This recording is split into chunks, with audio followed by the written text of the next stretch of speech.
Oh, Wendy. Yes. I'm not coming to this conversation with any isms, any nothing. I feel like whatever you feel, I want to listen to, Okay. and hopefully it'll be reciprocated. Okay. Hey guys, welcome back to my channel. It's your girl, the Brooke Ashley, and today we are here to discuss The Real Housewives of Potomac, Season 9, Episode 2. And before we get into it, let me just say, this season already feels like a breath of fresh air. The petty drama, we have two competing events on the same night. This is what Housewives used to be, and I am so happy that Potomac has gone back to the drawing board. And thank you, God. Now, Karen, I have to whack you several times because you tried it. And also, Karen, I want to throw this out here. I find it hilarious and a bit hypocritical that for somebody who is always Switzerland when other people are arguing, you all of a sudden want this group to pick sides when it comes to you and your accident. I just find it so funny that you keep insisting that the women need to show whose side they're on and let her know if they're going to ride or die for her when you don't ride or die for anybody. If you're Switzerland for other people, I don't think that you have the right to demand that everybody be on your side when it comes to your personal affairs. No, the same way you sit back and don't engage and don't want to pick sides or rock the boat, then you can't be mad when other ladies in this group aren't on your side. But just my 2 cents. But y'all, this was a fantastic episode. I thoroughly enjoyed myself. And with all that being said, let's just get right on into it because you guys already know that we don't have a minute to spare. So we open up this episode right where we left it off last week with Mia in the bathroom sobbing. Jossie and Jacqueline are comforting her, and you hear Jacqueline talking about, oh, Mia, don't let what they said bother you. You know that you're a great mom. Don't let anybody tell you otherwise. So Mia is still bawling her eyes out, and one thing about it, I have never seen anybody cry with no tears. And I would like to learn how to do that because one thing about me, I'm a crybaby. And when I cry, it's pretty much an ugly cry, okay? The tears are falling, the eyelashes are off, like it's a lot. So somebody teach me how to cry with no tears because I would love that skill. And I was not moved by Mia and these fake tears in the least bit. And the crying sounded so phony. And I'm so sorry, Mia, but the fact that you never gave Wendy a real apology for assaulting her in season 7, I'll never see it for you, so there's that. So now we cut back to everybody else at the table, and Wendy says, guys, at the core, we're all mothers, and that was a lot. Now I said, Wendy, like I told you in the last recap, Mia does not need defending. She's a grown-ass woman. She'll be okay. And I don't understand why you're so eager to stick your neck out for her when she assaulted you and never said sorry about it. You still have not gotten that apology. So again, I'm just confused as to why you feel the need to offer up all this kindness and say, oh yeah, guys, that was a bit too harsh. Don't do that to her. No. And if the shoe were on the other foot, Mia would not be defending you. She'd be sitting there laughing and cackling with everybody else. So girl, Mia does not need you to defend her and be her mouthpiece. Let Jacqueline and Jossie do that. Mia will be okay. I'd be on mute until Mia gave me that apology. And while I'm not a parent yet, I do find it a bit irritating how these women like to conflate the issues because everybody knows that Karen and Gizelle were not calling her a bad mother. They were just saying that this should not be on a national stage. Gizelle and Karen said nothing wrong in my opinion. What Mia is doing is disgusting, disturbing, desperate, and pathetic. She knows good and damn well that her son is Gordon's. And when they showed that short clip a few minutes after with Mia at home with her kids, those kids look just like Gordon. So Gizelle jumps in and she tells Wendy that she wasn't coming after Mia being a bad mother. All she was saying is that it's just a sad situation. And a few months ago when Gordon went to TMZ, it was clear that he was hurt and upset because Mia's bringing her new boyfriend in front of their children. So now we cut to Mia in her confessional and she says that this is exactly what Karen likes to do. She always deflects and puts the attention on somebody else and not her. Then she goes on to say that to be questioned about her mothering is really disheartening and it hurts. Now, again, Mia, miss me with all this. You say nasty things about people all the time. But now you want us to feel all this sympathy for you? No. This whole conversation about who's the father of your child should not be on TV in the first place. Some stuff needs to be dealt with privately. We should not know any of this. So while Mia is still fake crying in the bathroom with Jossie and Jacqueline, Gizelle says, well, since they're not here, let's still continue with the game. So Gizelle says, well, next up, it's Wendy. So they're all like, oh, okay. So Gizelle says, Wendy, since our relationship is in the bucket, I'm going to give you the bucket hat. So Wendy's laughing, and now Gizelle says, tomorrow I want us to have lunch and hash out our issues and try to repair our relationship. And Wendy says, that's fine, sounds good, can't wait to see you. Now, did anybody catch that Coming to America reference? Because when Wendy put the hat on, she's like, my name is Wendy and I'm the best. All the girls at the table want to feel my breast. And they were like, no. And I was like, girl, that's from Coming to America. How did that go over your heads? Because they were so confused when she said that. And I'm like, girl, that was a movie. So the game is still going on. Gizelle gives Stacey a hat. I think she gives her the derby hat. And now we see Mia, Jossie, and Jacqueline come back to the table. So Gizelle and Karen say that they're happy that Mia came back. And then Gizelle says, look, Mia, I was not trying to insult you or say that you were a bad mother. My apologies. That was not my intention. So Karen jumps in and she says, Mia, I want to apologize too because that wasn't my intention either. I've seen you with your kids. You're a great mother and I know that you love them. And I've also been through a divorce too and it's not easy. If I were y'all, I would have sat right there and I wouldn't have said anything. So now Karen's birthday cake comes out and we close out the scene with everybody singing a happy birthday to her. They take a group picture with the cardboard cutout. And then we see Karen say that this was not the Inquisition that they thought it was going to be, and she can handle herself through anything. Now, Karen, I don't understand why you're even upset that folks would try to question you after you had a DUI. And Karen, I want to talk about this even more, but knowing that you actually can't talk about your case, or else you could land in jail. You should have sat out this season and come back in season 10 when you could talk about it. And a few of y'all mentioned that in my last recap, and that's such a great idea because I really feel like you're wasting everybody's time. Now, y'all already know that this was the scene that I have been waiting for. So it's the day of the sit down of the century.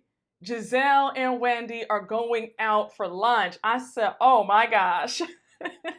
So they greet each other, no hugs, but it's a nice hello, how are you? Wendy came in wearing some feathers. She has the bob. She looked good. The red lip was red lipping. And even Gizelle remarks on Wendy's outfit. She's like, oh, okay, you came in with feathers today. What does that mean? Are you trying to fly away? And Wendy says, no, I have on feathers today to represent I'm coming here with open arms. And we cut to Wendy's confessional. And she says, child, hell has frozen over. The same Gizelle who told me not to touch her 2 years ago has invited me out to lunch to talk about our issues. Then Wendy says that since she's inching closer to 40, she's open to seeing where the conversation goes. Now, just off of body language alone, I got the impression that they were both a bit nervous. That's what I took from it. Let me know what you guys thought. So Gizelle starts off the conversation, and Gizelle, girl, you tried it because I caught that little shade when you said, I'm coming to you to have a conversation. I'm not bringing any isms here. I said, oh girl, what are we saying? Are you pretty much telling Wendy to not bring up colorism? Is that what it is? That's the impression that I got. But I said, all right, girl, I'm going to hear you out, but you tried it. So Gizelle says, whatever you feel, I want to hear you out. I want to listen to you, and I hope that it's reciprocated on my end. So she goes on to add that when Wendy is fine, she's great, but it's when Wendy's in conflict with somebody that she becomes condescending. And now Gizelle says that there's no room for a friendship when you're talked to in a demeaning way. So I told you guys, I'm coming into this season, I'm not getting worked up, I'm not getting overly invested. So I just told myself while watching, don't get annoyed, it's gonna be all right. It's just a show, just calm down, right? Because any other time, I would have felt my blood boiling hearing Gizelle say that. Because my whole thing is you don't have the right to police somebody's reaction to you after you started with them first, but I digress. So Wendy pretty much echoed what I just said, and she says, now Jazelle, I hear you, I received that, but my whole thing is you can't tone police somebody after you knocked on their door first. And we see the flashbacks of 2021, season 6, when Jazelle was running her mouth about Eddie allegedly having an affair and a side baby, and that was the reason why she got her body done. Remember that? That's how their beef got started in the first place, but again, I digress. So Jazelle says, I'm not trying to police how you respond, I'm just telling you that I don't like it. So Wendy says, that's fair, but let me tell you what gets me upset. I don't like the way you try to alienate people when you're upset. So they play the flashback of last season when they were all at Ashley's housewarming and Jazelle ignored her, refused to go anywhere near her, rolling her eyes towards her, that whole mess. So Jazelle says, well, my thing is, if I don't like you, I don't want to talk to you. And then she adds that if there are any issues moving forward, that she will address them with Wendy firsthand. And just like that, Wendy and Jazelle are great. Because Jazelle says in her confessional that this is the best conversation with Wendy that she's ever had. And she can see her and Wendy becoming bestie-ish. So I said, hold on, hold the F on, because I know good and damn well that we did not wait for all these seasons for them to come to some sort of resolution for this to be a minute conversation. Bravo, I'm really pissed off because y'all know the viewers deserved more than that. The way y'all chopped and screwed that conversation is ridiculous. This scene should have been no less than 15 minutes long because I tweeted, I'm all for moving on and forgiving. And Wendy, why did you let Jazelle off the hook so easily? So Wendy saw my tweet and she responded back. And as you guys can see, she told me that it was a 2-hour lunch and they talked about everything. She brought up how Jazelle applauded when Mia assaulted her in season 7, about the things that she said about Wendy's mom. Now, I'm happy to hear that Wendy brought it all up because Wendy, the way I was prepared to read you down, like I know you did not just accept that as an explanation for 3 seasons worth of hurt, pain, and shade. So I'm very happy to hear that you addressed all of it. Now, my biggest question is, when you brought all this up, did you receive an adequate apology from Jazelle? Now, if I had to assume, I'm going to assume that Jazelle did apologize to you for all of that because I can't see you forgiving all that she's done to you with no apology. So I'm going to, for my own sake, believe that Jazelle did say sorry. But I think that what Bravo did, chopping up a very important conversation, is very upsetting. And it also leads me to believe that production wants to paint this picture that Wendy is this pick-me who's craving Jazelle's validation. Because before Wendy responded to me on Twitter, I was like, Wendy, you have me all the way messed up. It's giving desperate. So hearing that you did say all that and production didn't show that, it just seems like production is determined to give Jazelle the best edit and they don't want the viewers to see her actually take full accountability. Because I think that that would have been such a big moment for us to see and hear Jazelle say, I'm sorry. It just seems like they want to paint this picture of Jazelle was justified in how she treated Wendy, and the only reason why she was mad at Wendy was because Wendy is condescending. And then for Wendy to say, okay, girl, that's fair. We're good. That gives the impression that Wendy is desperate for Jazelle's approval and will accept any explanation without getting an apology. So I see what production is trying to do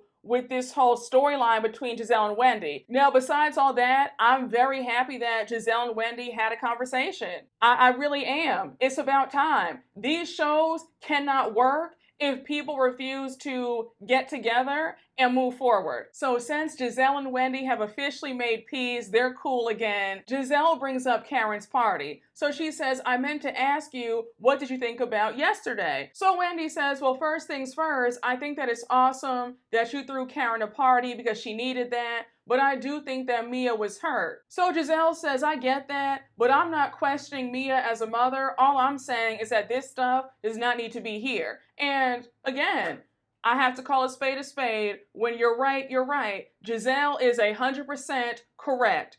This paternity storyline does not belong anywhere on TV, much less on this show. Mia is exploiting her kids for a check, and it is what it is. That's the God's honest truth. And I really don't care how Mia feels about it. Karen and Jazelle told her right. So now Wendy wants to know if Jazelle has met Ink, and Jazelle says, I haven't, but Karen has. And then Jazelle tells a story of how when Karen met Ink for the first time, she couldn't find him because he was so short. So they both had me screaming because Wendy said, oh, so that's why he poses like that in the pictures when they're together. So Jazelle says, yeah, they don't see eye to eye. Now, I saw folks on Twitter talking about, oh, this conversation looked forced and they both looked pained to be there. And I might have an unpopular opinion, but they both look pretty comfortable to me because the way they were sitting up there eating, you have Jazelle chopping on the oyster, she ordered a crab, Wendy ordered trout. They were comfortable sipping their drinks, laughing like old girlfriends. And I don't know about you, but I don't have an appetite if I'm around people that I don't care for and they don't care for me. So if Dr. Wendy and Jazelle really still hated each other, they would not have been chopping down on that food as comfortably as they were. Just my 2 cents, maybe I saw it wrong, but they actually did look like they were cool for real. If they should bring back Robin, I'm curious to see what that dynamic is going to look like. I'm pretty sure that Robin will fall in line and get back cool with Wendy again, because I couldn't imagine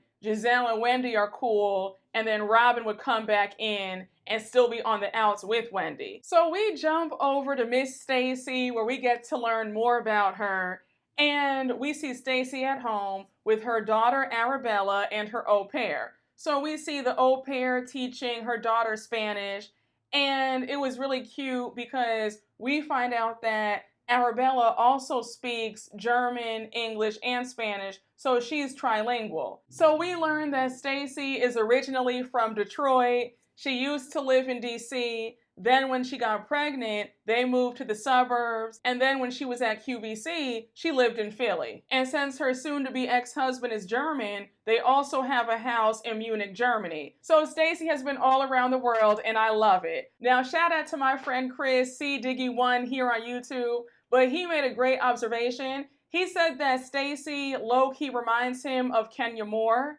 And I can see that. So Stacey says that since her and her husband have separated, they've both agreed to go through this divorce with class. But it's a little bit messy because they still live together. And I just said, girl, what? It's giving very much Ashley and Michael Darby. So Stacey continues on and says that their daughter Arabella is super independent for a 9-year-old. And even though she's around adults all the time because she's an only child, they're still not ready to tell her the news about them getting divorced. She says that they're going to break the news to her once the final agreements have been made, like custody, living arrangements, her school. That's when they'll tell her the news. Now, again, I'm not a parent. I'm not married. So for all my married folks, all my parents, let me know down below. How do you go about this kind of situation where you and your partner or you and your spouse are breaking up and you have to tell the kids? Like, let me know. Because for me, when I heard Stacey say that, my first thought was, isn't that more traumatizing to wait and tell your child after the fact?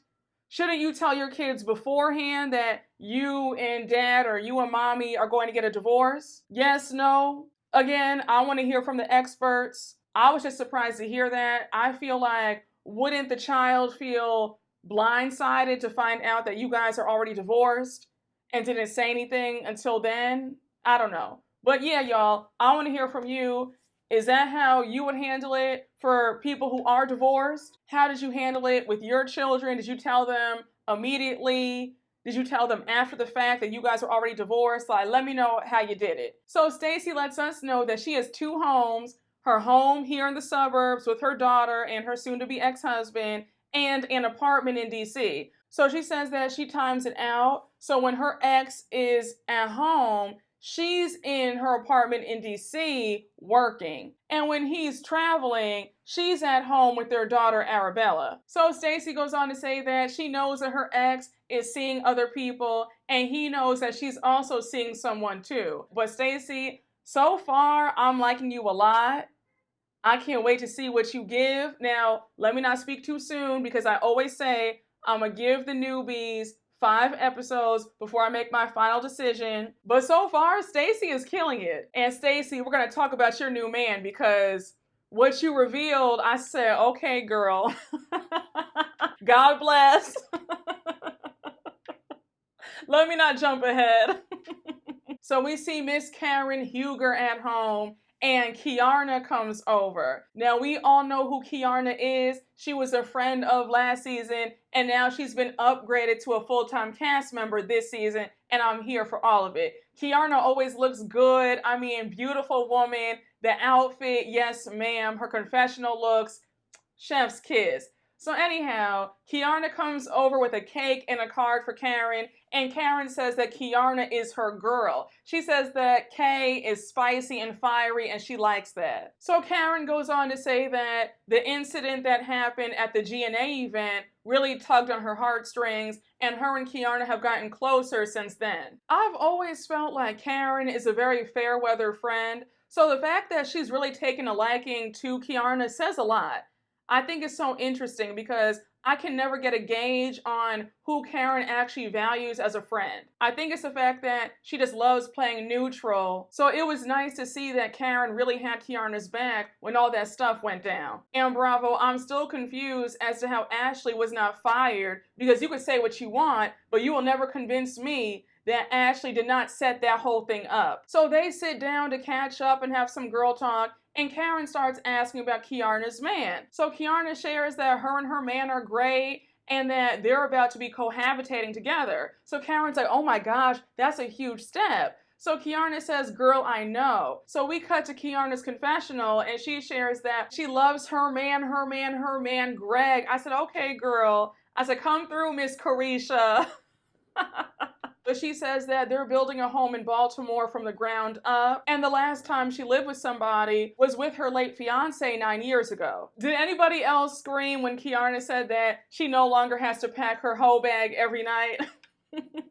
I said, personally, I don't mind packing one, because for me, I've never had any desire to live with a man before marriage. You know what I'm saying? And again, it's no judgment to anybody, but, you know, I'm gonna need a few carrots on a certain finger before I move in with you, you know, that's just me. That's just me.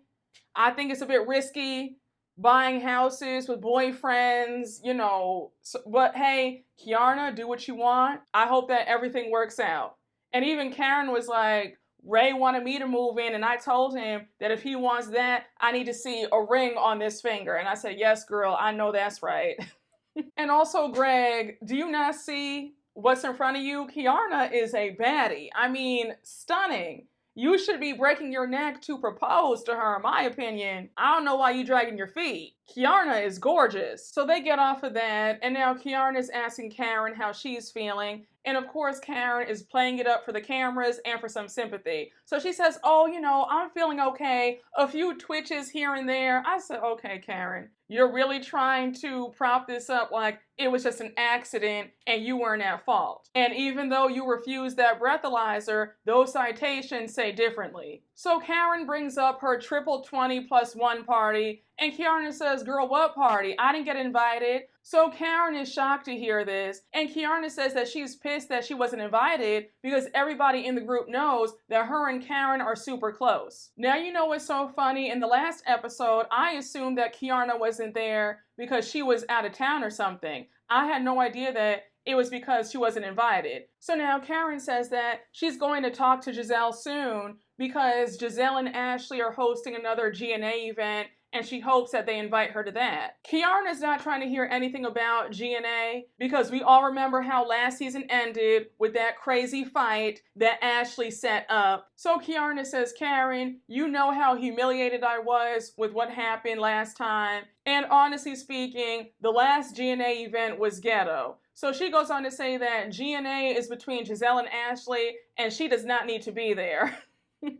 And I get it, because if I were Kiarna, I would be too traumatized too. I'd still be pissed and angry. And I would not want to see Ashley ever again either. So I completely understand Kiarna's hesitation and resistance to wanting to attend any GNA event. So now Kiarna wants to know, how was Karen's party? And Karen says, it was cute, we had a nice time, but it wasn't the Inquisition that they thought it was going to be. So she goes on to say that there were a ton of questions from Mia and Jacqueline, and right now, she wants to know who the real bitches in her life are. And if anybody F's her over, then it's deuces. Now, Karen, like I stated at the beginning of this recap, the irony isn't lost on me that Karen Huger, of all people, is demanding that everybody in this group pick sides. And how delusional you are, Karen, to think that nobody in this group would ask you questions. Do you not remember what happened? You got behind the wheel intoxicated. So we jump on over to Ashley, and she's at Stacey's house. So we learn from Ashley that she met Stacey at the Fox 5 studios, and Stacey has always been sweet to her every time they would see each other. So they go out for a walk, and Ashley's like, oh, so does your husband still handle things? And Stacey informs her that they're actually going through a divorce. So Ashley's like, wait, are you guys still living together? And Stacey says, we are. So you have Ashley talking about, girl, what are you doing? What's your life right now? I said, Ashley, you and Michael still aren't divorced. So let's start there. And you and Michael were still living together. And you were talking about you still get coochie cravings for Michael. So, Miss Mamas, I don't want to hear anything out your mouth trying to judge Stacey for still living with her ex. Because you and your divorce storyline has been going on for much longer than we've all anticipated, and it's been foolishness ever since. So please stop. And I honestly feel like you're trying to drag out this divorce so that you can get your spot for season 10. Because I don't understand why this divorce is taking forever and a day. So as they're walking and talking, the conversation shifts to race.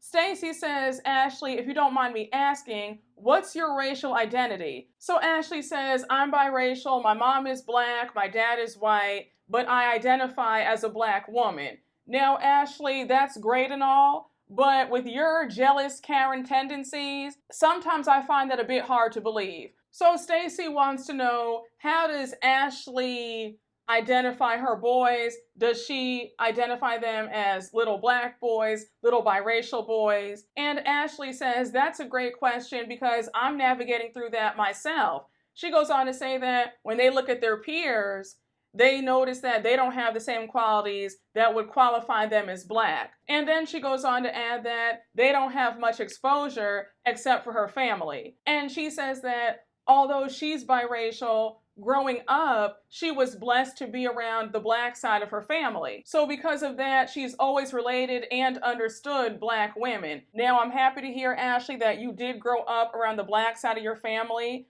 but when you say that you relate to black women, your actions throughout this show have me feeling like I don't believe that. Your treatment of Candace completely negates what you're saying right here and right now. And I don't mean to beat a dead horse. I don't mean to bring up old stuff, but your actions have really screamed Karen. So I hear what you're saying, but I don't know if I believe what you're saying. So Stacey interjects and she says, look, I'm obviously black. I was raised in Detroit with my cousins and I got my hair braided across the street. I was always around black women and black people. So she goes on to say that with her daughter, it's a bit different because her daughter is biracial and her having a German father. With German people, they're very proud. And she notices that her daughter is very proud of her German side. And Stacey wants her to have just as much pride of her black side as well. Now, Stacey and Ashley, I hear what you're saying. I get it. But my thing is, y'all live in the DMV. It doesn't get much blacker than the DMV. I mean, there are black doctors, black lawyers. I mean, everybody's black. So I'm kind of confused as to why we're having this conversation about exposure, and I want them to have pride about their black side of the family.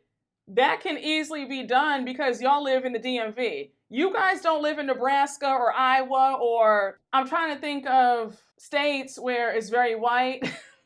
It's no offense, no shade. I'm just saying the DMV, DC, Maryland, Virginia, I mean, it's very black. So if you can't be filled with black pride living there, then I don't know what to say. So I'm just kind of confused at this conversation because y'all are surrounded by black people living where you guys live. You have the gorgeous African American Museum that's right there.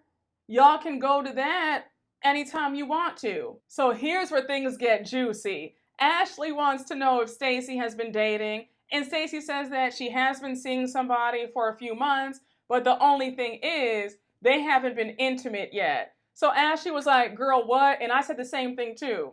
So we find out that her new boyfriend is a devout Christian and he wants to wait. For all of my sanctified Christian subscribers, feel free to skip past. And before you ask, yes, I am a Christian, but I'm not the holiest one. And I'm putting that mildly, okay? So we're all at different levels, right? I'm just being real with y'all, okay? So if you know, for all my folks who are waiting, God bless you. That's a beautiful thing. You might want to skip past this though, because when I heard that, my first thoughts were, he's a devout Christian. A lot of those devout Christian men are some of the freakiest men, and they're not thinking about waiting. So I was just like, okay.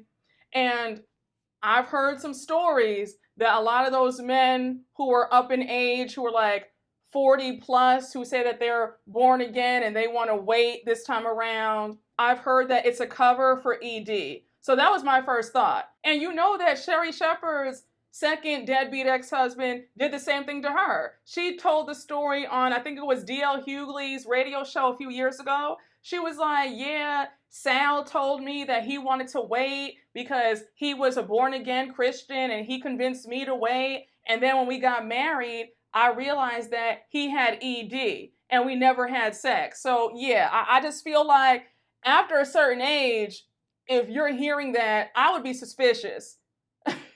I'm just saying. So Ashley is like, wait, are you trying to marry this man? And Stacey's like, well, that's where we're headed. And I'm thinking, Stacey, you're not even divorced from your first husband. Don't you want to have time to just date and have some fun? Why do you want to jump out of one marriage and jump directly into another marriage? It doesn't make sense to me. You need to give yourself time. And my thing is, if this man is so devout, why isn't he waiting until you're officially divorced? So Stacey says that she met her new boyfriend TJ when he was auditioning to be a host at QVC. They were friends for a while until one day they couldn't deny the fact that they had feelings for each other. So Ash is like, okay, so since you guys don't have sex, you're at least heavy petting, right? Like there's some touching going on. And Stacey says, no, we don't do that because it's too tempting. We go to church a lot and we work out a lot. So Ashley was like, okay, girl.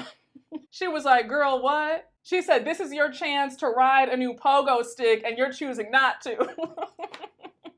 Listen, if you're a prude, if you don't like this kind of talk, then fast forward, but I don't want to see any comments about, oh my gosh, Brooke, I can't believe you, and da-da-da-da-da. Don't do it. Don't do it, because I warned you. And we are all adults over here, all right? Good luck and God bless to Stacey and her relationship.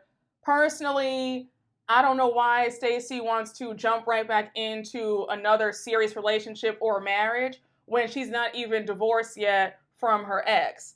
I just feel like give yourself some time. And don't you want to have time to just date and get to know other people? How do you know that this man is the right man for you? So we see Gizelle at home and Miss Karen Huger comes over for some conversation and some cookies. And mind you, Karen didn't drive, she took a car service. But Gizelle is inquiring if Karen took an Uber, and Karen says, yes, I have a driver. I thought to myself, if Beyonce has a driver, then so can I. I said, Karen, what are you talking about?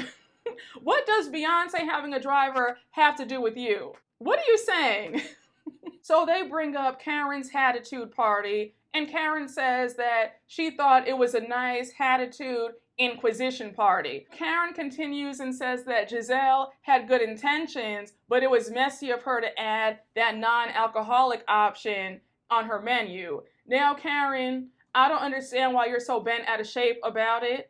you yourself said in the first episode that you're on medication right now, so you can't even drink. So I don't understand why you're so bothered that Gizelle had that non-alcoholic option. You should be happy because, like you said, you can't drink right now, right? So Karen says that Gizelle just can't help herself. She's gonna always be shady, but that's what she likes about her. Now, production had me wheezing because they showed us the clips from season 3 when it was Karen's press conference for the tax issues, and Gizelle and Robin showed up with those free Uncle Ben shirts. I know that Gizelle doesn't really have any iconic reads, but how she acted at Karen's press conference is iconic because that shirt was so stupid. That was really funny. So now Karen says that she loved the theme, but she thought that Gizelle giving Wendy that bucket hat was a bit much. But Gizelle informs her that her and Wendy are good. They went out to lunch the other day and they hashed out all their issues. So Karen's pleased to hear that, and she says that that's what she calls growth. And now Gizelle brings up Jacqueline. So she says, by the way, before you got there, Jacqueline was saying that she was going to ask you all these questions, but she ended up not doing that. Have you seen her? So Karen says, no, I haven't seen Jacqueline, but to be honest with you, Jacqueline's on timeout because I didn't like when she said, well, we'll see about the verdict. Now, Karen, what Jacqueline said is true. You've been saying to everybody to wait and see. So why are you upset that Jacqueline said that? And while I don't care for Jacqueline, I think that she's very desperate as well. What she said wasn't wrong. It's just so funny to me how Karen has a lot of opinions about other people and how they conduct themselves, but then she gets upset the minute anybody goes on to ask her a question. You can't have it both ways, Karen. And also, Karen, since you can't speak about the case, we're all waiting for the verdict. So now Kiarna's name gets brought up, and Gizelle's asking Karen how she's doing, and Karen says, oh, she's doing great. She came over the other day. She looked so good, but she was upset to hear that she was not invited to my party. So Gizelle clears it up and says, no, that's not the case. I could only invite a certain number of people. So Gizelle says in her confessional that Karen is purposely trying to make it seem like she shaded Kiarna, and that's not the case at all. And then she says, I don't have any issues with Kiarna, we're good. And now Gizelle says that she's going to invite Kiarna to her GNA event. So now they get on the topic of that, and Gizelle brings up how the GNA event is this week and how she's so excited because they're partnering up with the National Brain Tumor Society. Because we all know that Gizelle's father passed away last season from a brain tumor. So now we learned that although GNA was first launched as this sexy athleisure line, they're now moving in a new direction to focus on health and wellness. Now, I think that that's the best move you guys could make because clothes are not your thing. So it's definitely in their best interest to pivot. So Karen says that she's so happy that Gizelle is hosting this event in honor of her father, and then she wants to know if there's anything that she can do to help. And Gizelle says, nope, just attend, that's all I want. So right when you think that it's gonna be a nice tender moment between Karen and Gizelle, Karen is on some BS because she can't help herself. She brings up another event where she's going to be receiving an award, and it happens to be on the same day as Gizelle and Ashley's GNA event. So Karen reassures Gizelle that even though it's on the same day, they're at different times, and she's going to make Gizelle and Ashley's event. Gizelle could already feel that Karen was on some BS, so she's like, okay, girl. So now we cut to Karen's confessional, and she says that this organization called Femme Forward is honoring her by giving her some award. I said, Karen, what award is this? You just got charged with a DUI and a DWI. Who's honoring you right now? Now, you see how Karen lies? Because she just told Gizelle 30 seconds ago that her event is earlier. We see the invitation, and her event is at the same time as Gizelle and Ashley's GNA event from 6 to 9. So now we cut to Gizelle's confessional, and she says that she received the invitation for this event 3 months ago, and when she first saw the list of who was getting honored, Karen's name was not on there. So now she goes on to say that she's pretty sure that a few of the honorees dropped out, and then Karen called up asking if her name could be put on the list. Now, we know that Karen has a very big ego, And that sounds about right. Now, Gizelle clocked the BS because she goes on to say that Karen did this because she wants to feel important, but she's forgetting the fact that she had 9 citations. And again, Karen, who's honoring you after what happened less than a month ago? I'm confused. Now, Karen reassures Gizelle that she will be attending both events and she's not going to miss the G&A event. And now we cut to the next morning and we see that at 6 a.m., Karen sent out a group text. So we see Gizelle say, I'm just so confused right now. Why is Karen texting us at 6 a.m. talking about both events? So we see the text message and Karen's on some BS as usual. And she's talking about, hey ladies, I know that there are 2 events happening on the same day, and I encourage you guys to attend both events, but the organization Femme Forward is going to be providing a shuttle bus to shuttle you guys to both events. I said, girl, what? And I'm so sorry, Karen, but when it comes to this whole event situation, I'm on Gizelle's side because what you did was shady and it was wrong, and you don't do that. So Gizelle is pissed, rightfully so, and she says, really, Karen? That's not what friends do to each other. And I agree. Gizelle and Ashley invited everybody in the group to their G&A event at your party. And that was the chance for you to also bring up your event right then and there. And you didn't do that. So that shows me that you did this now to be messy. Because why would you ask them to attend your event at the last minute, knowing that the ladies had already committed to Gizelle and Ashley's event, and they had known about it a lot longer? You told everybody the day before. So we cut to Wendy's confessional, and she says, I don't know what's going on. I don't know what kind of event this is, but I will be supporting Karen. Now, when it comes to Wendy choosing Karen over Gizelle, that's understandable. Her and Gizelle just got back cool a few days ago. So I understand her saying, look, if I have to choose, I'm going to ride with Karen because we've been friends a lot longer than me and Gizelle. Me and Gizelle just got cool 48 hours ago. So I get that. So we see Mia's confessional, and she says that she thinks that Karen did this for attention, and she definitely did. Gizelle wasn't having it. She says, my event is honoring my father. What is Karen being honored for? Running into a tree? I said, oot. I said, clock it. So Gizelle arrives at the G&A event first, and she's talking to the people from the National Brain Tumor Society, and we learned some more information about Gizelle's dad. Gizelle says that her dad went in for a CAT scan, he was diagnosed, and then 12 days later, he passed away. It's just really crazy how a tumor, cancer, will just take you out immediately. And I know firsthand, because my dad, he was diagnosed in October, and he was gone in May, 7 months. And the craziest part is he had beaten the cancer in December, and then it was the end of January, early February, it came back again, came back at stage 4, and then 3 months later, he was gone. And he was a young man too. He was in great health. Never in a million years did I think that this would happen. I say all that to say, guys, make sure to stay on top of your health. Don't stress about anything, because stress also leads to health issues. But make sure that you go to the doctors and get your physicals and cleanings and all that stuff, because it's not a game out here. And I'm sorry to hear that he passed away that suddenly. So now Ashley arrives, and her and Gizelle talk about all this nonsense going on with Karen having her event on the same day and the same time. So Gizelle is not in the mood. She's like, honestly and truthfully, I don't want to see none of these hoes, because we told them over a week ago at Karen's party, and you guys know how important this is to us, and now you guys want to pull this stunt? Like, I'm annoyed. And I get that, because if I told you about my event first and you say that you're coming, I'm going to feel away if you now change your mind and say, oh, well, never mind, I'm going to go to this person's party after they told you the day before. Now, once again, I do give some grace to Wendy and Kiarna, because they've had strained relationships with both Gizelle and Ashley. Kiarna got her head busted up,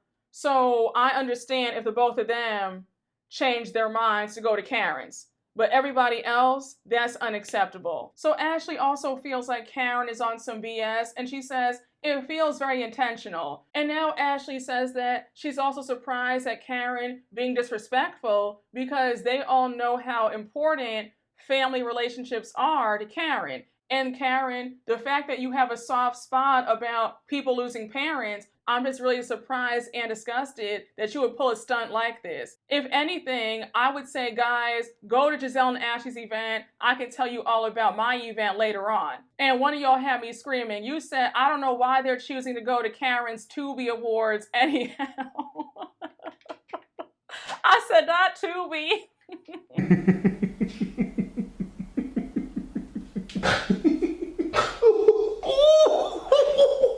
So Ashley says that she wants to give the girls some grace because they are trying to balance both events, and she's going to give them until 7:30. And Giselle's not here for it. She's like, well, girl, we'll see. So now we cut to Jossie, Mia, Stacey, Wendy, and Kiarna on the Sprinter van headed to Karen's event first.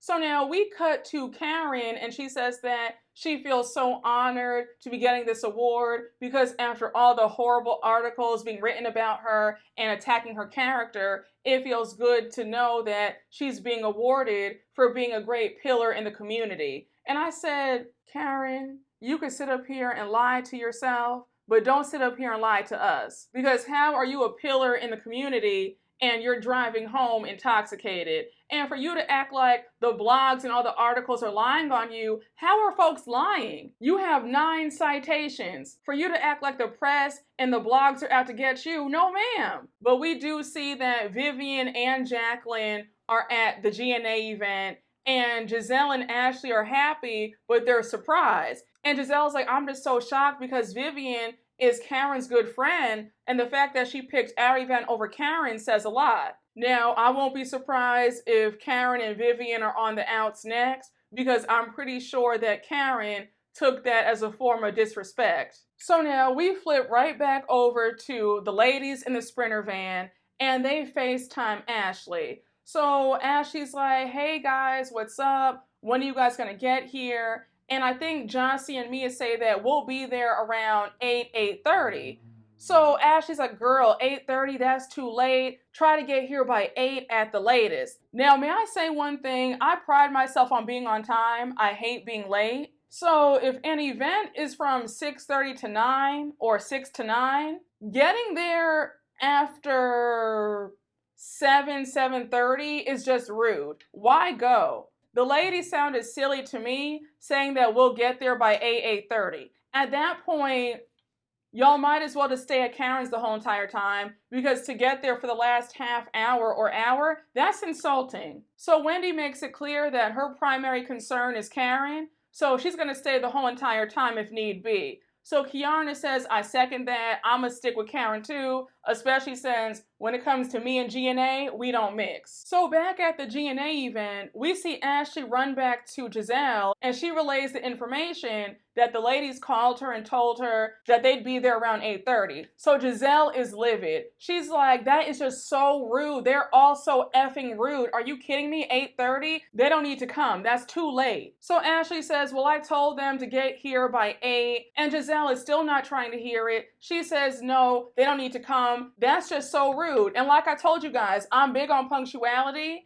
And if an event is from 6 to 9, getting there after 7:30, 7:45, there's no point. If it were a party that's going on from 7 to midnight, oh yeah, come anytime you want to. But when it comes to a serious event, no, you need to be on time. So I was with Gizelle, like, no, they don't need to show up. They can stay right at Karen's because I don't want to deal with it. The only people who get a pass for me are Wendy and Kiarna. That's it. Everybody else is dead ass wrong. So now we see Wendy, Kiarna, Jossie, Stacey, and Mia arrive at Karen's event at 7:09. So we already know that they're not going to be at the GNA event by 7:30. It's going to be a lot later. So they get there. Karen's event looks so bogus. So we see Karen in her confessional throwing shade, and she says, I'm more likable than Gizelle. The people have spoken. That's why they left Gizelle high and dry. And I said, now hold on, Karen, because it's really proving how petty you really are. Because when we saw you in Giselle's kitchen, you were saying that I think it's beautiful how you want to honor your father, and I'm going to be there. And now all of a sudden, it's a competition about who's more likable and who's more popular.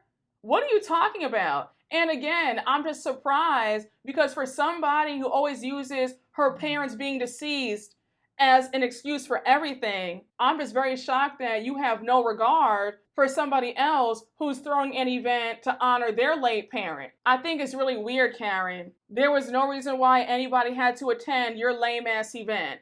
And Miss Mamas, you just got a DUI, so why would anybody come to watch you get this fake award? So we see Wendy and Kiarna stay at Karen's event, and now we see Mia, Jossie, and Stacey get back on the Sprinter van to head on over to the G&A event. Now, as they're on their way there, we cut to Gizelle and Ashley, and they're giving speeches. Now, when it's time for the speeches, the party is pretty much over. So if I were Mia, Jossie, and Stacey, I would have just stayed at Karen's, or I would have asked the driver to drop us off at a restaurant. Because what's the point of insulting Gizelle and Ashley by showing up late? So we see them roll up at 8:02, and mind you, Ashley said come at 8. They get there at 8:02, they walk right in, and Giselle's like, oh no, get out, leave, like, nope, turn back around, we're not doing this. They were shocked. So we see Gizelle calling for security, and she's like, William, please escort them out. Gizelle was not having it, but that's where the episode ends, and we see to be continued flash on our screens. Now, Ashley, I'm going to always find a way to whack you because you knew that Gizelle was going to kick them out immediately. Gizelle had low-key made it clear when you guys first talked about it that if they were not there by 7:30, they were not coming to that party. When you got that call from them, you should have said, guys, if you guys can't be here by 7:30, then just don't come at all. You should not have told them anything about coming there at 8. No. Gizelle wasn't having it. She was already pissed off at the beginning of the party. So them coming at 8 or 8:05, that was going to set her over the edge. You should have been clear and just told them, guys, just stay at Karen's. It's all right. We'll see you another time. Period, the end. But y'all, Potomac is giving what the other girls were supposed to have gave. This season is feeling fresh. It feels like Potomac is back in their bag, and I am here for every single minute of it. But y'all, that was my recap. I hope you all enjoyed. Thank you all so much for watching, and you already know what to do. Please make sure to like, comment, and subscribe, and I will see you all later. Bye.